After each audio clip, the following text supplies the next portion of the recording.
Oh, hi guys, congratulations. How do you feel about ruining Ricky Ponting's retirement? Are you talking to me or whatever? Well, he's still got to come out and bat, so I don't think we've ruined anything. We know we have a lot of hard work still ahead of us tomorrow, and hopefully not day 5. But if it goes that far, we know there's a lot of hard work ahead. It's a good wicket at the moment. In saying that, I believe we have the skill to get 10 wickets, but we're going to have to work really, really hard, and we haven't ruined his last Test match yet. Hopefully we do. Maybe has it struck you, despite you and Hashim's brilliant batting, that in a funny sort of way it's a reverse of 4 years ago? Admittedly, Australia had 200 more runs to get than you guys did, but the pitch seems to be playing very well. It is playing quite well. We're hoping that it will break up a little bit over the next few days. There are a couple of cracks that are developing at the moment, and hopefully it does open up for us in the next few days. But it is a good wicket, and we're aware of the fact that if we go the full length of the Test match, that they'll come quite close. So we are aware of it, and we're not arrogant in any way whatsoever. We know we're going to have to come here and work hard, like I said earlier. It won't be easy. We know the Australian batters are dangerous players, and they won't be giving it away, that's for sure. So come tomorrow, we'll just have to hit our straps first ball up and give it our best shot. Did you get the feeling that the bowling unit has maybe connected better in this match? I mean, they probably had their best outing in the first innings. Have you seen a change? Yeah, they did amazingly well in the first innings. I thought they bowled extremely well, probably the best they have in this entire series. They certainly kept us in the game because the wicket played really well on day 2, and to have bowled them out for 160 was a massive effort from the bowlers. So I'm expecting more fireworks tomorrow from them, seeing that they are clicking a bit as a unit at the moment. AB, you had a bit of a scare there with Mornay at the end, I suppose, given he got up and kept bowling, he's all right. But yeah, what happened there, and what was he sort of saying about what had happened? Yeah, they're just bad footholds, and when Mornay's coming around the wicket, which is a bit of a problem. We'll have to sort it out because there are a few cracks on that end for the left-hander for Mornay to bowl at when he's coming around the wicket. Over the wicket, he doesn't really hit the cracks there for the lefty, so we'll have to sort out the footholds so he can come around the wicket again tomorrow. Maybe probably or certainly your most fluent innings since the start of the England tour, I would think. I know you batted in different situations, defensive situations, but you really seem to turn it on today. Have you changed something, or have you felt this innings coming for a long time? Yeah, I felt it coming for a long time, to be honest with you. Obviously, there's a bit of added pressure on me with the gloves in hand. It's been coming for a while now. Can I score runs with the gloves? And luckily, I did today. So I feel really proud about what happened today. But once again, it's not a great performance if we don't win this game. So I'll really love it if we can push through tomorrow and on day 5 maybe. Hashim, you struck an incredibly swift momentum as soon as you came to the crease. I was going to ask you, was that sort of premeditated to go pretty hard? And also, could you explain the little shot you played where you were moving a long way outside off stump and whipping bowlers like Hastings to leg, and which was quite a spectacle? Could you talk us through that? Yeah, it wasn't a planned thing. I think fortunately when I got to the crease with Graham, there were a few balls that were loose balls that we managed to get away, and I think that kind of gave us a bit of momentum.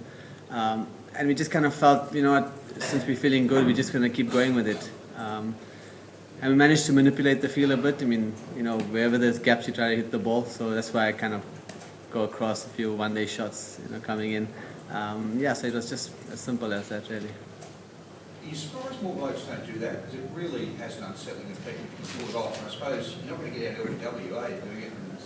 The percentages seem pretty good, actually. Yeah, I guess so. It depends what position you are in the team, or the team is in. I mean, fortunately, we were in a really good position, like 300 for 3 or something like that, when it kind of gives you the freedom to do it. So if you do make a mistake, it's not a train smash.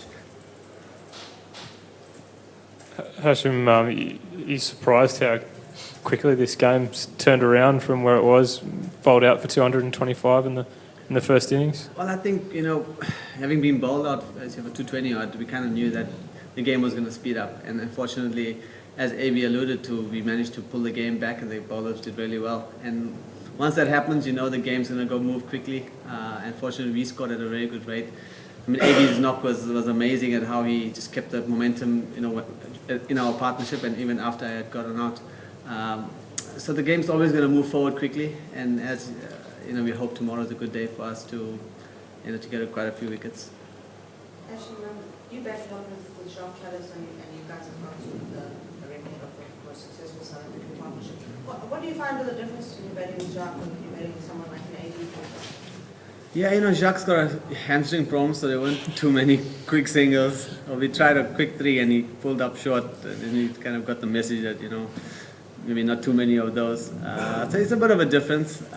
You know, when AB comes to the crease, it's always a lot more intense. You know, we're always looking for quick ones here and there.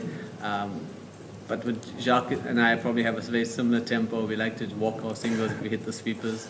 But it's quite exciting, and I always enjoy batting with our top order. As we've got a unique chemistry between each guys. AB, just back to your wicket keeping. How different is it physically, you know, spending a whole day out in the field wicket keeping rather than just being a normal fielder? And does that affect your batting whatsoever in terms of your energy levels and things like that? I have touched on it before, and I don't think people believe me, but I honestly believe I don't get as tired when I'm keeping. When we're fetching a bit of leather in the field and you one of the fielders running up and down, it's really hard work, and it can be mentally draining as well. As a keeper, I've got my 30-odd yards to run between the overs, and that's probably it. I've got to expect the ball a bit more often, obviously, as a wicket keeper, but I love being in the game. It keeps me on my toes, and I really enjoy having the gloves in hand. So if you had a choice, would you rather be a wicketkeeper rather than just normal Absolutely, outfielder? yes. Yeah.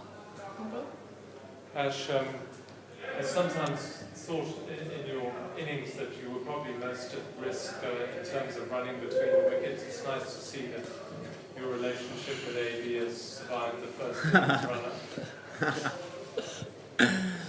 runner. He actually, somebody mentioned he got me back. I ran him out last time we were in Australia. He just got me back. It's all right. We evens now. I was in the form of my life back then.